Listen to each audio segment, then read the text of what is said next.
ہوا۔ اللہ تعالیٰ نے فرمایا تجھے کس چیز نے سجدے سے روک دیا جبکہ میرا حکم تیرے لیے بھی تھا؟ تو اس سے ثابت ہوا اس حکم میں فرشتوں کے ساتھ ابلیس بھی شامل تھا، کیونکہ قرآن میں اذ امرتک کے الفاظ ہیں۔ اس کا مطلب ہے کہ میں نے تجھے حکم دیا تھا، اور پھر ابلیس نے جواب میں یہ نہیں کہا کہ تو نے تو مجھے حکم ہی نہیں دیا تھا، بلکہ اس نے سجدہ نہ کرنے کی وجہ یہ بتائی۔ اس نے کہا میں سجدہ کیوں کروں، میں اس سے بہتر ہوں، اس لیے کہ تو نے مجھے آگ سے پیدا کیا اور اسے مٹی سے۔ تو پھر کہا اللہ نے حکم دیا تو اس سے نیچے اتر جا۔ غرض جب ابلیس نے نافرمانی کی، سرکشی اور تکبر کا مظاہرہ کیا تو اس وقت اللہ تعالیٰ اور اس کے درمیان مکالمہ ہوا۔ اللہ نے اس کی سرکشی دیکھ کر اسے سزا دیتے ہوئے فرمایا اس جنت سے اتر جا، تجھے کوئی حق حاصل نہیں کہ تو اس جنت میں رہ کر تکبر کرے۔ ابلیس نے جواب میں کہا مجھے قیامت کے دن تک مہلت دے دیجئے، یعنی اتنی لمبی عمر دے دیجئے کہ میں قیامت تک زندہ رہوں، موت نہ آئے۔ اللہ نے فرمایا تجھے مہلت دے دی گئی، لیکن ایک وقت مقررہ تک۔ اور جب شیطان اس طرف سے مطمئن ہو گیا کہ اسے مہلت مل گئی، تب اس نے کہا چونکہ تو نے مجھے گمراہ کر دیا ہے، اس وجہ سے میں قسم کھاتا ہوں کہ میں انسانوں کی گمراہی کے لیے تیرے سیدھے راستے پر بیٹھ جاؤں گا، پھر ان کے آگے سے، ان کے پیچھے سے، ان کے دائیں سے، ان کے بائیں سے ان کے پاس آؤں گا، اور آپ ان میں سے اکثر لوگوں کو شکر گزار نہیں پائیں گے۔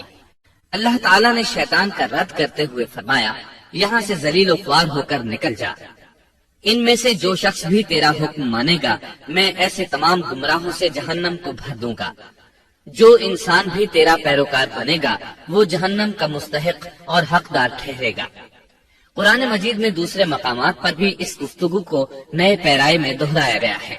مثلا اللہ نے فرمایا یقیناً ہم نے انسان کو کھنکھناتی مٹی سے پیدا فرمایا ہے جو کہ سڑے ہوئے گارے کی تھی، اور اس سے پہلے ہم نے جنات کو لو والی آگ سے پیدا کیا۔ اور جب تیرے پروردگار نے فرشتوں سے فرمایا میں انسان کو سیاہ بدبودار کھنکھناتی مٹی سے پیدا کرنے والا ہوں، جب میں اسے پورا بنا چکوں اور اس میں اپنی روح پھونک دوں تو تم سب اس کے لیے سجدے میں گر پڑنا۔ چنانچہ تمام فرشتوں نے سجدہ کیا سوائے ابلیس کے، اس نے سجدہ کرنے والوں میں شمولیت اختیار کرنے سے صاف انکار کر دیا۔ اللہ تعالیٰ نے فرمایا اے ابلیس تجھے کیا ہوا کہ تو سجدہ کرنے والوں میں شامل نہ ہوا؟ وہ بولا میں ایسے انسان کو سجدہ نہیں کر سکتا جسے تو نے سیاہ بدبودار کھنکھناتی مٹی سے پیدا کیا ہے۔ اللہ تعالیٰ نے فرمایا اب تو بہشت سے نکل جا کیونکہ تو مردود ہے، اور تجھ پر قیامت کے دن تک میری پھٹکار ہے۔ کہنے لگا اے میرے رب مجھے اس دن تک مہلت دے دے جس دن کے لوگ دوبارہ زندہ کیے جائیں گے۔ اللہ نے فرمایا اچھا اس مقررہ وقت کے دن تک تجھے مہلت دی گئی۔ کہنے لگا اے میرے رب چونکہ تو نے مجھے گمراہ کیا ہے، مجھے بھی قسم ہے کہ میں انسانوں کے لیے زمین میں گناہوں کو خوشنما بناؤں گا اور ان سب کو بہکا دوں گا سوائے ان کے جو تیرے منتخب اور مخلص بندے ہوں گے، وہ میرے بہکاوے میں نہیں آئیں گے۔ اللہ نے فرمایا ہاں یہی مجھ تک پہنچنے کی سیدھی راہ ہے کہ مخلص بن جاؤ، میرے بندوں پر تجھے کوئی غلبہ نہیں ہوگا۔ البتہ جو گمراہ لوگ تیری پیروی کریں گے یقیناً ان کے وعدے کی جگہ جہنم ہے۔ ایک اور مقام پر اللہ تعالیٰ فرماتے ہیں جب ہم نے فرشتوں کو حکم دیا کہ آدم کو سجدہ کرو تو ابلیس کے سوا سب نے سجدہ کیا۔ اس نے کہا کیا میں اسے سجدہ کروں جسے تو نے مٹی سے پیدا کیا ہے؟ اچھا دیکھ لے اسے تو نے مجھ پر فضیلت دی ہے، اگر مجھے بھی تو نے قیامت تک ڈھیل دی تو میں سوائے چند لوگوں کے اس کی اولاد کو گمراہ کروں گا۔ اس پر اللہ نے فرمایا جا ان میں سے جو بھی تیرا فرمانبردار ہو جائے گا تو تم سب کی سزا جہنم ہے جو پورا پورا بدلہ ہے۔ ان میں سے تو جسے بھی اپنی آواز کے ساتھ بہکا سکتا ہے بہکا لے، اور ان پر اپنے سوار اور پیادے چڑھا لا، یعنی اپنے گھڑ سوار لشکر اور پیدل لشکر کو چڑھا کر لے آ، اور اپنا ہر داؤ، ہر ترکیب اور ہر اسلحہ استعمال کر لے، اور ان کے مالوں اور اولاد میں بھی شرکت کر لے، اور تو انہیں دل بہلانے والے وعدے دے لے، یعنی ان کے برے اعمال بنا سنوار کر انہیں دکھا، اور غلط خواہشات دلا، جنت، دوزخ اور دوبارہ زندہ نہ ہونے کے وعدے دے، اور ان سے شیطان کے جتنے بھی وعدے ہوتے ہیں سب کے سب سراسر فریب ہیں۔ یقیناً میرے سچے بندوں پر تیرا کوئی قابو اور غلبہ نہیں ہوگا، تیرا رب کارسازی کرنے والا کافی ہے۔ اسی طرح بہت سی آیات میں پہلی معصیت الہی کا ذکر کیا گیا ہے۔ سب سے پہلا نافرمان ابلیس ملعون تھا۔ وہ خبیث اللہ کے سامنے تکبر اور انات سے بھرپور جواب دیتا رہا۔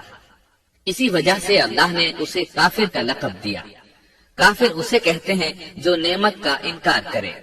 اللہ نے اس پر اتنا فضل و کرم اور انعام و احسان کیا کہ بلند ترین مرتبے تک پہنچا دیا، لیکن اس نے اللہ کی اس نعمت کی قدر نہ کی، پرواہ نہ کی اور کفر کا راستہ اختیار کیا۔ اللہ تعالیٰ فرماتے ہیں، جبکہ آپ کے رب نے فرشتوں سے فرمایا کہ میں مٹی سے ایک انسان کو پیدا کرنے والا ہوں، سو جب میں اسے ٹھیک ٹھاک کر لوں اور اس میں اپنی روح پھونک دوں تو تم سب اس کے سامنے سجدے میں گر پڑنا۔ چنانچہ تمام فرشتوں نے سجدہ کیا مگر ابلیس نے نہ کیا اور اس نے تکبر کیا، وہ کافروں میں سے تھا۔ سب سے پہلا گناہ تکبر تھا۔ اسی لیے علماء کرام فرماتے ہیں تمام گناہوں کی جڑ تکبر اور غرور ہے۔ نبی اکرم صلی اللہ علیہ وسلم نے اپنی امت کو تکبر نہ کرنے کا سختی سے حکم فرمایا، اس کی برائی، وبال اور ہلاکت سے آگاہ فرمایا۔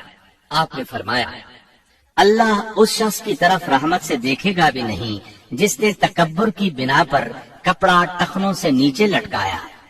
اس کے علاوہ نبی صلی اللہ علیہ وسلم نے تو مطلقاً فرما دیا، وہ شخص جنت میں داخل ہونے کے قابل نہیں جس کے دل میں ذرہ برابر بھی تکبر ہے۔